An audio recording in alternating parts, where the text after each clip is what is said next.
موجود عظیم و جثه‌ای در آبهای اقیانوس در حال بازی با آب می باشد. این کروکودیل بسیار گشنه می باشد. یک کروکودیل هم رفته جلوتر، ببینیم کجا رفت. این کروکودیل دنبال غذا می چرخد.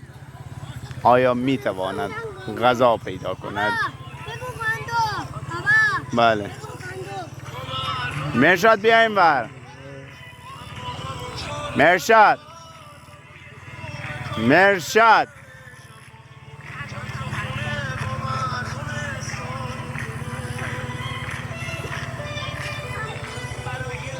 این کروکودیل اینجا تنها مانده است. دنبال آبهای زیرزمینی می‌گردد. آیا می‌تواند غذای مورد علاقه خود را پیدا کند؟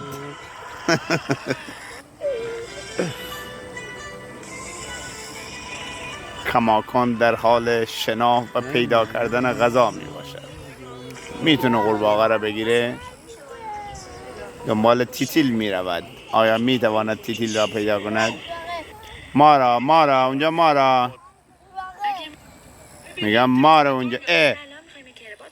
مار پیدا میکنی بسه.